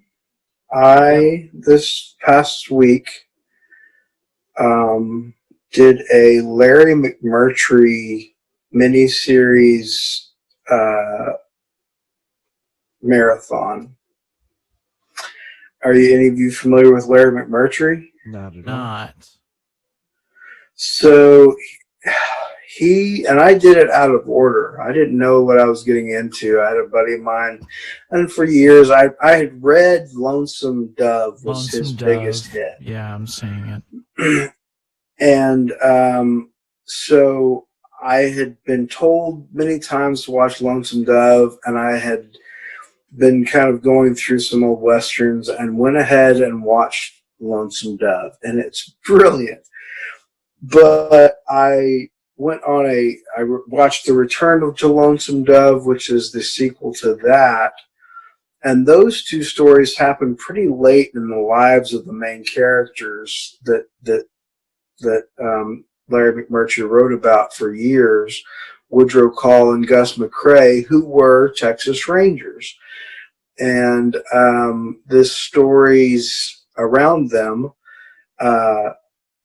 are phenomenal, and they're filled with like epic adventure and like super randomly ridiculously sad tragedies that happen to all the characters in and around them, because life is really brutal and brittle and Texas sad. was And I remember that fun from place to be just a couple of years ago. No, It was that's not right. a good place And to be. so I did that, and then I watched Dead Man's Walk. So, okay, let me just tell you. So, in the original Lonesome Dove, you had Tommy Lee Jones and Robert Duvall playing the main two characters, two guys that I fucking adore. Yeah. And then in the other incarnations, the prequel, which was Dead Man's Walk, you had David Arquette playing the Robert Duvall character, and you had Johnny Lee Miller playing the Tommy Lee Jones, and another incarnation. There's like 5 different miniseries that take place with these two main characters, or for the most part, some of these main characters, and you have people like David Arquette, Steve Zahn playing the Robert Duvall character, John Voight playing the Tommy Lee Jones character at one point, James Garner playing the Tommy Lee Jones character. And Angelica Houston and Jennifer Gardner and all these A-list actors got on board with these like made-for-TV miniseries, and they're phenomenal. Some of them better than others. Obviously, David Arquette is ridiculous, but in the David Arquette, you have like some other phenomenal people, beside him that kind of make it better. And my favorite of that whole saga was seeing Steve Zahn play Robert Duvall, and playing a young Robert Duvall, and he did it really well, and like his comedic timing was everything that you wanted it to be, because it really lightens up the story. But it is about the Texas Rangers. So funny enough, your Empire of the Summer Moon tied in really really randomly well with something I just recently dove into at first. Sorry about that little rant. Cool. Very nice. Maine, what do you got for us this week, man? I didn't know this is really a thing that we need to think about. My problem with this stuff is that, I have things to say, like fucking read Dostoevsky, stupid fucks. Great. Then recommend that. But like, I spend all my time, almost all the reading I do is on news, or it's like a lot of news. There's someone behind you, Jason, waving a dart. Oh yeah, You have a video playing. Oh, okay. It's a whole I thought video. someone was behind you for a second. Like there's someone about to kill you with some sort of metal device that looks creepy. Okay, where was I? Suddenly turned into a Soundgarden video. Yeah, that's right. So what you want? Yeah. So I read a lot of Voice. I read a lot of politics, and then I really like to be good at the things that I do. So what I always spend my time reading and studying is not fiction or not really stories, but it's like how to make me better at whatever I care about at the moment. So right now I'm reading about how to see, like vision, how to see while I'm driving a car fast. And that's not really fun to talk about. No, that's cool though. That's a new skill. So is it reaction time? It's more of like how to understand what's coming at you, and instead of dealing with the things right in front of you, dealing with the things that you're going to deal with, not right this second, but the next second or two, and how to visually train your eyes to pick up the things that you need to focus on, still pick up peripheral stuff that's important, but saying like this, now I'm going to focus, and then it's something I'm training myself to do, like going through corners, is like how to look in advance and make sure everything's planned around that. And if something changes, I still have to focus my eyes on this and not allowing my eyes to jump around. It's really hard. So I've been trying to train my eyes to look differently. Wow. I wonder if But that would if It's that funny would that have you any say that now benefits because to it's me. really hard to concentrate on what you're saying with the Soundgarden video happening over I here. agree. Yeah, I agree So too. this is a really perfect moment to be thinking about. Yeah, Like, this is a cool trick right now. But I Yeah. encourage anyone watching right now, if you're watching the video, try to focus on Ryan right now because it's really hard. Impossible. And then like Joe's even got the backgrounds fucking up and holy shit, that's crazy. So if you're listening to us on public access or if you're listening to us on a podcast, please tune into our video to catch what we're talking about in real time. Right. Playing video. There you go. But yeah, no, it is. Who is that? Oh, that's you. That's you. Lincoln. That's Lincoln. That's you. No, that's Jason. No, There it's you go. Jason. It's like Lincoln. But I wonder if what you're talking about would have any benefits for me because I have poor vision. You know what I mean? No, because you have to see to do what I'm trying to do. Yeah. You So- motherfucker. You But said what you're that. learning about, you know what I mean? Yeah, but I mean, it's more racecraft stuff. It's not applicable to anything outside of course not. racecraft. Yeah, why would it? But really, I mean, like, I'm trying to think of where it might be. Like, if you're a sharpshooter, maybe, like, or like if Or you're a driver.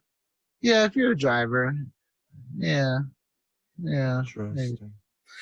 But When I was, oh, go ahead. go ahead. No, No, you go ahead. I have No. really nothing to say. When I was in the Marine Corps, every base that I got stationed at, every single one, and there were multiples. Now, even if I was there for 2 weeks or 2 months, they went through usually a full day or two of driver's safety. You had to take a driver's safety course at every base that you got stationed at, every post, every camp.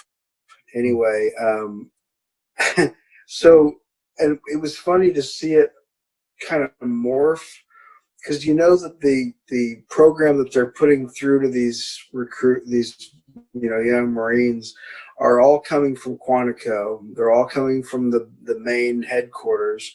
But those people, just like everywhere else in the world, are changing their policies on how they think training should be done on a regular basis. And so I went to one place and they taught these different acronyms at all these places. And I had at one point like 6 or 7 different acronyms named for what their course was about. The one that sticks with me is ORM, is Operational Risk Management. And it's talking about from everything from the way you drive your vehicle to how you get from point A to point B, just walking or whatever, all the risks you take at every moment. And that stuck with me to this day. And I think about some of the principles behind operational risk management when I'm driving my own car. But it was funny to see, like, I'd go from one place to another and they'd put you back in that class. Like you didn't just have that class at the last place you were just at for, X amount of months. And they knew you were coming from that. And they just you had to sit through that. There was a whole day of learning how to drive properly on the base that you're at. It's just like, okay, well, every time, this is going to be part of the induction of wherever we are. And it was funny for me to, for sure, and the redundancy in some of the right places, but also like, we're just burning money. Okay.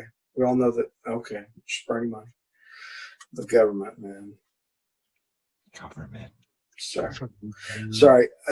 I wondered if there were any. This is where I was going with this. I was wondering if there were any acronyms you could give us for some of the principles of your driving that you can share with us for the racing. Not that I can think of. I mean, there's not. I mean, these are basic things inside of larger things. So I don't think there's like any acronyms for like the just vision parts.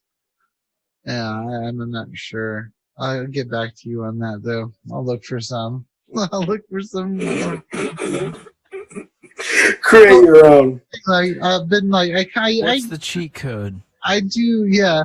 I watch a lot of stuff at night, and I watch things while I sleep, so I do absorb a lot of like media. One thing that I'm really embarrassed to admit, I'm going to admit this right now. Ooh. One of the two things Ooh, I love it. I'm admitting, like when you were talking, I was like, I should talk about this. I'm not going to do that now, but I did think about something I'm embarrassed to admit. I should talk about the other thing. It made Do it. feel better. Absolutely. Yeah. What are you Just doing? followed up. I don't feel like it's ready. Anyway, the less important one.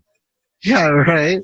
But like Dune, I just watched Dune for the first fucking time in my life. Fuck yeah. I've been wanting to check that out. So And that's cool. and I fell asleep a few times, so I've watched through it like 7 or 8 times, but I've seen it all in the entirety once. I can't believe I've never, and I remember as a child it being on TV. I remember like oh, this looks stupid. I'm not gonna finish it. Like I remember why I thought that, you know. And then as I got older, I really loved David Lynch, and surely I'd seen all of his stuff. No, I haven't, because I've always seen David Lynch interviews where he's like, "Fucking hate that movie. Don't want to go there. I don't even want to talk about it. Fuck it. I don't." So I'm like, I don't need to see this because Lynch says it's not even worth seeing. Like the director, you know. So I've seen like Jodorowsky's Dune. I've seen a lot about it. I know a lot about it. It's just crazy that I never watched it until like recently. Because I also, and the new one's supposed to come out, and I'm like, I want to know what's going on. Chad Farley talks. It's like his favorite fucking thing, you know. And so I'm like, I need to really see it. So I just checked out Dune, and it was cool. The original. The original, yeah. That's awesome. Fucking David Lynch directed, Kyle MacLachlan star. And it was funny because it was just felt like Twin Peaks. It's just like all the characters from Twin Peaks, basically. All the actors, yeah, for sure. Yeah. Sorry. That's wonderful. The actors. I love that. Well, that's what I'm asking. Yeah, and it can be Dostoevsky if that's what you want to tell us. Recommendations. Be ashamed. I need to know. So it's funny because I started talking and I started thinking, and I'm like, I don't really read enough, and everything I read about is like how to make me better at whatever I'm doing, whether it be audio, a lot of how-to things, a lot of how-to videos, but like especially like when I'm reading and like I'm reading about how to race faster or like how to, like it's just not getting to other people. That can be your recommendation. There's nothing wrong with improving skills. Right. Read something that makes yourself better in some way. And that's okay too. But also, by the way, check fucking Dune out because Dune is spectacular. I did that too. Like you were saying, that was my Lonesome Dove situation, man. People told me for years. I was like, I love westerns. I love all kinds of movies, and they're like, check out Lonesome Dove, and I was like, yeah, some other time. And I fucking did it finally, and I loved it. So I get it, man. Yeah. It's wonderful. You guys are both, your video is off on both of your cameras, by the way. I don't know if you guys I had to step away for a moment. I had to use the restroom, but I took you guys with me, and I didn't want you to see me using the restroom. You mute peed. Okay, cool. Yeah. I didn't mute. I just was very quiet about the whole deal. Like you get real low and then just hit the porcelain on the side and keep it quiet. I do. That's exactly what I did, and thank you. Pinch it off, and you pinch it off, and just make sure it doesn't get too loud. Used a little nappy. Well,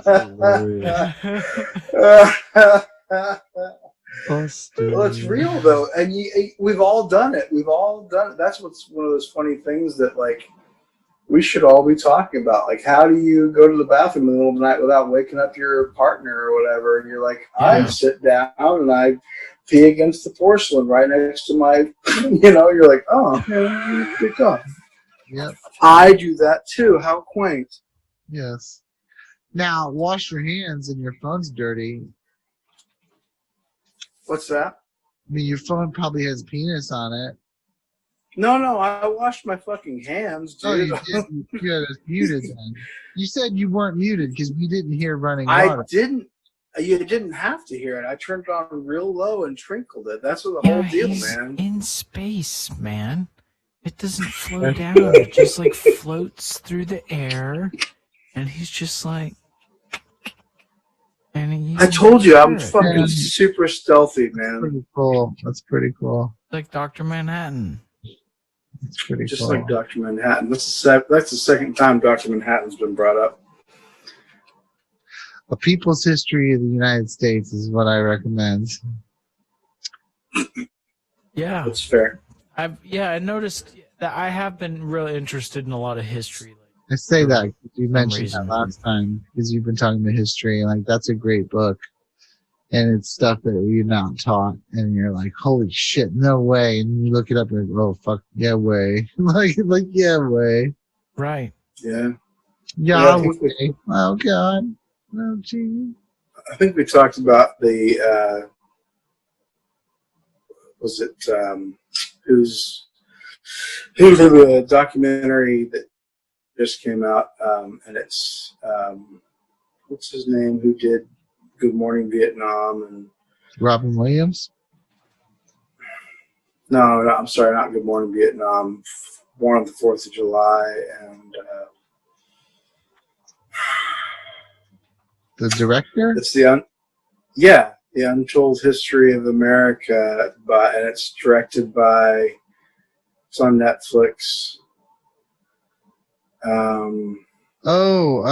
What's that one that? No. I'm trying to think. I'm going to look it up. I'm thinking of the one that I'm thinking about the Vietnam thing. Well, and he's made a bunch of Vietnam movies. What's his fucking name? Stone.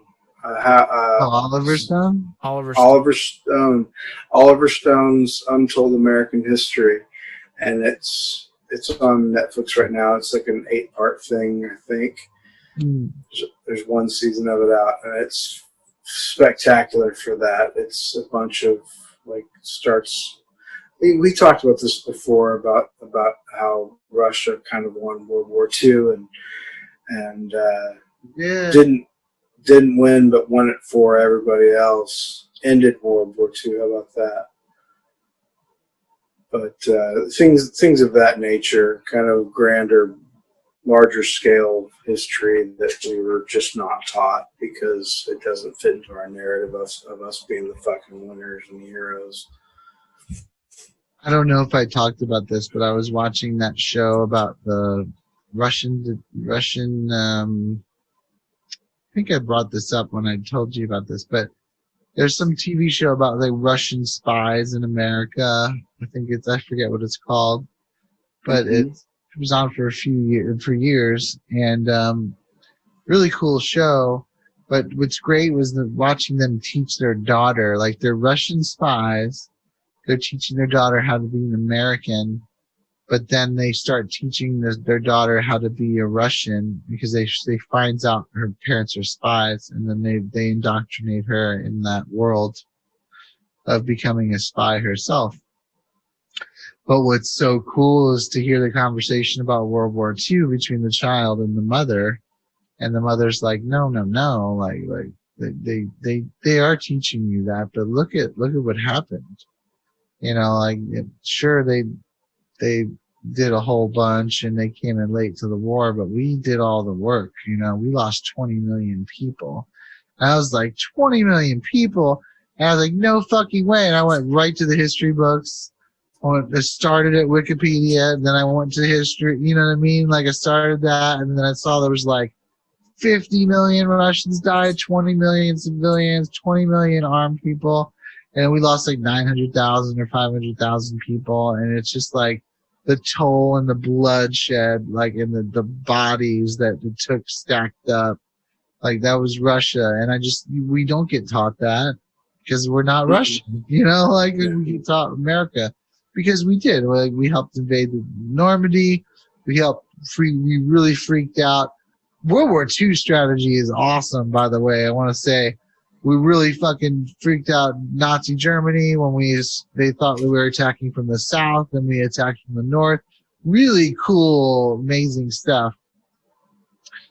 With a lot of politics involved and a lot of strategy, but I'm losing myself. But they just really like watching that show. It really got me. The Americans. Thinking about the Americans really got me into thinking about how we were taught about the war. And it's funny because all of my favorite games that I ever play are like World War strategy conquer games. Like every single one of my favorite games are like that. So I've always been really super interested in that kind of stuff. So yeah, it's just really interesting. Oh yeah. Oh yeah. Well, keep this in mind whenever we have these episodes, whenever we do these shows, because I like this little aspect of kind of sharing a little bit of media or a little bit of even if it's something, even if it's something you're very familiar with, like fucking your favorite what's your favorite Nine Inch Nails album, Ben? Oh, The Fragile. Okay, Ryan. 100%. I knew you'd say that. I knew you'd say that. I used to say Downward Spiral, but I'm really thinking I'm going more Fragile or Broken these days. I think these days. That's a hard answer for me. Fragile is the most beautiful. I like Downward Spiral. Downward Spiral was my answer for a long time, but then it was my first taste. Right. Pretty Hate Machine's great too, but I guess The Fragile. But no, Year Zero is definitely my favorite sleeper album. Nice. 100%. It's all political. Speaking of political and fiction and spies and all that jazz, I've continued on with Man in the High Castle, which you actually told me about years ago, Ryan, and I just started season 4, and that's really good too. That's as far as fiction and spies and alternate realities and did it finish up? I'm starting the last season soon, so okay. I haven't. I think I've seen it all. The new season is not within the last year, right? I don't know off the top of my head. Yeah, I think I've seen the end of that. Yeah, it's a cool show. Nice. About the Western, the California being part of the Japanese Empire. Yeah, really, and the Rockies being kind of neutral territory, and then everything east of the Rockies is German occupied or the Reich. Pretty cool. Yeah, like the mountains are like the only Americans left. It's so pretty I wanted to see that. I could never remember with the title. It's on Amazon. The Philip K. Dick book, I believe, and they made this series after it, and it's pretty cool. It's pretty cool. Mm-hmm. Mm-hmm. Yeah. I think season 4 was in 2019. Yeah. Just lost it. Right. It was really good talking to you guys, man. Yes, sir. Of course. We didn't get very far. Shit, all this politics and stuff going on. We do have some business to attend to. And that Please. is because the election day is less than a month out. So what day are we talking? We're talking November 3, right? Unfortunately, the date of recording this is October 6th, so we're one day past registration. So if you're in Texas, you're fucked. Sorry. You should have registered to vote yesterday or some day before then. We think worse of you. But if you are registered to vote, You can get your asses out to vote early in between October 13 and October 30. Dates and hours are going to vary. I'd like to think we can pull a few links together to help the people, right, and throw them into the video and the whatnot. So, so I can pull those together and send to you guys. But at any rate, Texas, I think, is making it kind of hard to do absentee ballot voting by mail. I'm not saying it's impossible, but it's a little difficult, and there's some requirements there. But basically, you have to be sick, or you got to be, so old that you're a dinosaur. Or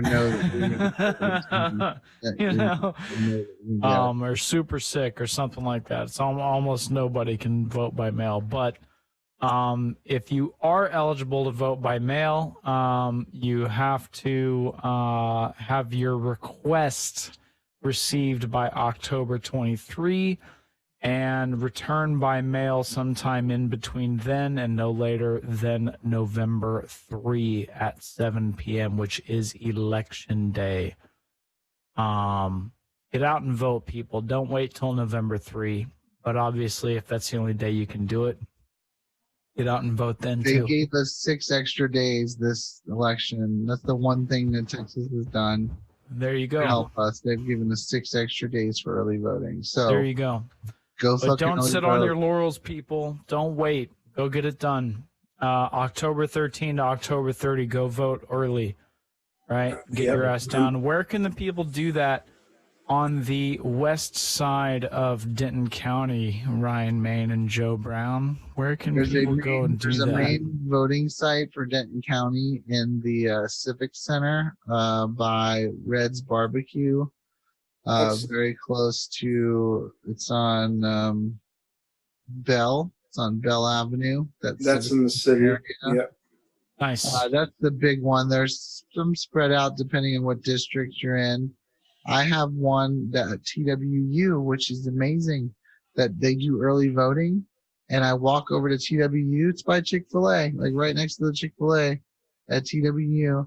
And there's no one ever there. So if you like feel like you're scared to go online, I'm scared to go online. I'm going to go there and early vote, and no one's going to be there. And I just walk in and walk out. And I did it in the last election. It was wonderful. Yeah. But check, check your local district and see which one you need to go to. But the Civic Center, I believe, is one of the big ones that anyone can go to in the county. That's right. And the same link where you can check to see if you're registered to vote, typically you'll be able to check where your voting location. So in the east side of Denton County, where I'm located, towards the Little Elm area, there are voting locations provided by the city in the center of Little Elm, right by the lake. So if you're driving through Little Elm, you drive all the way west down El Dorado towards the lake.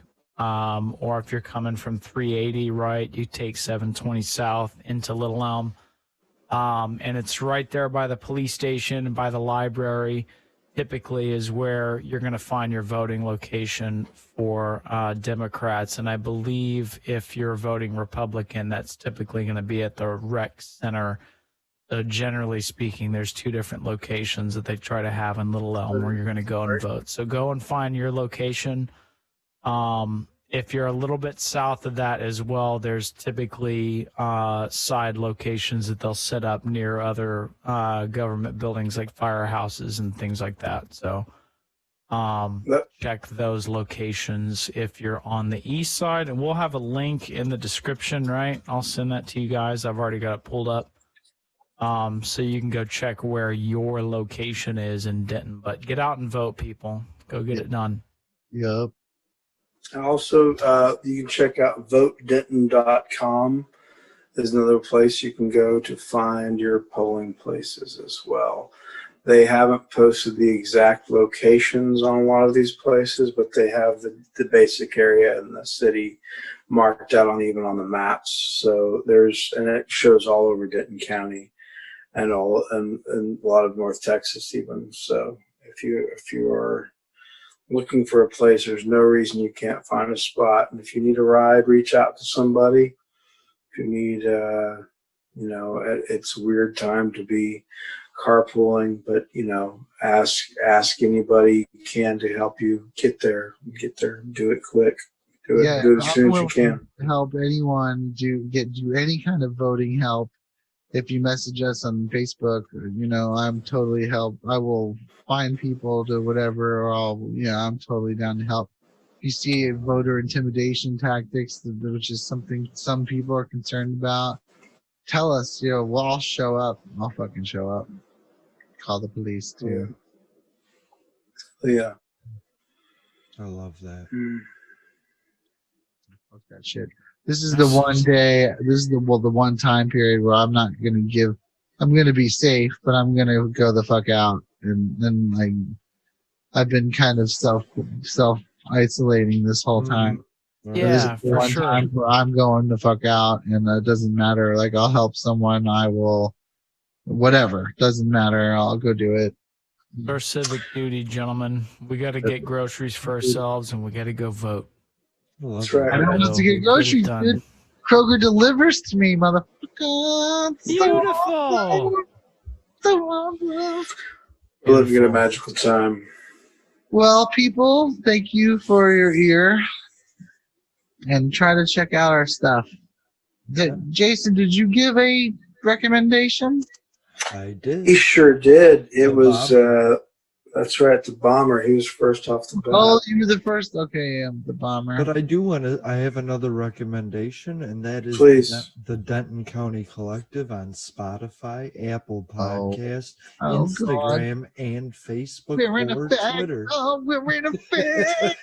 We're in a bag. We're all over. And also, check out Ben Garena's Sunday Fun Day. Sunday Fun Day. Every Sunday at 10 a.m. I'll say it, even though I'm not putting it up on the website officially yet. But that's when I've been scheduling them, guys. So if you're interested in music production, following me around in the studio, where I happen to be right now, is on youtube.com/ Love that. Pick it out. And guys, on a serious note, don't allow late-term abortions and beyond. Please. Unless you're going to make a late-term abortion of yourself. And beyond, you're allowed to. You're allowed to. Hey, will you give me that Sunday Fun Day address at the YouTube again? Yeah, youtube.com/ Sunday Fun Day. Oh, let's not forget Ryan Main Racing, because I think that should. Oh, Ryan Main Racing.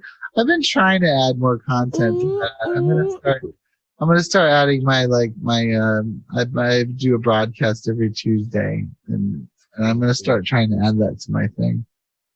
Please do. What's beautiful about our little voting segment at the end, too, is it's short enough to clip out into like a little 2 or 3 minute clip that we can easily share on social media. So if people don't want to stay all the way till the end of the podcast, which I encourage people to do, listen to long discussions, guys. But if you don't stay all the way till the end, that is a nice little clipped segment that we might be able to share on social media easily, especially if we nail it before October 13, which gives us a week from now to try to pull that together. But at any rate, that would be a good way to try to spread the good message.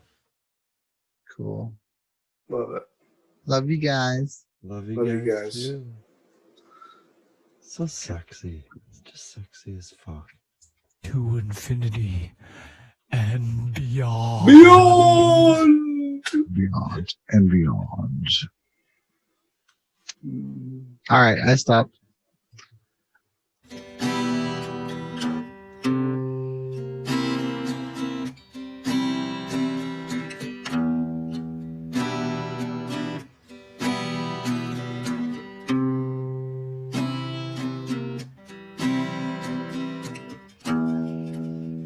Driving faster in my car.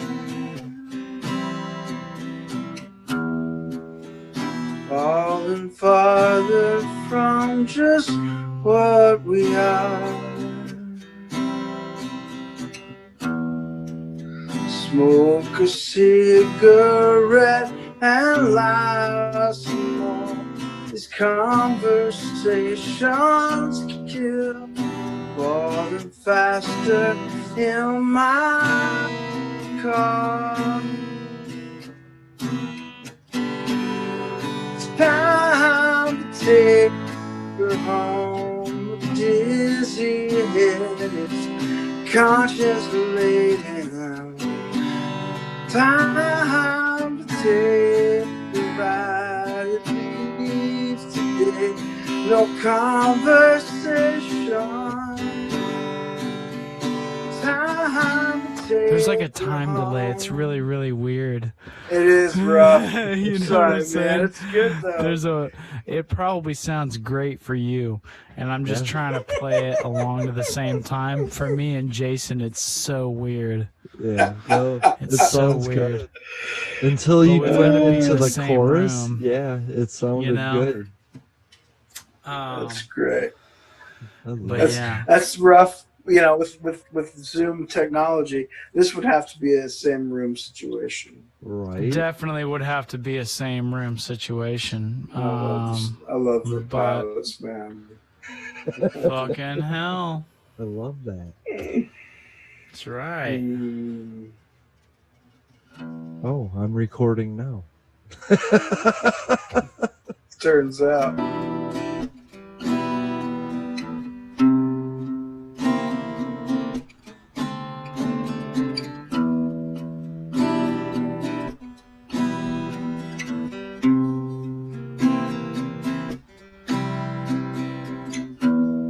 Driving faster in my car,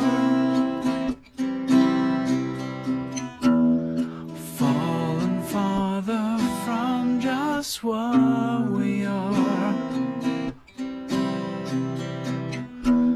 Smoke a cigarette and lie some more. This conversation's kill. Driving faster in my car. Time to take her home. Her dizzy head is conscious laden. Time to take a ride. It leaves today no conversation. Time to take her home. Her dizzy head is conscience laden. Time to wait too long, to wait too long, to wait too long.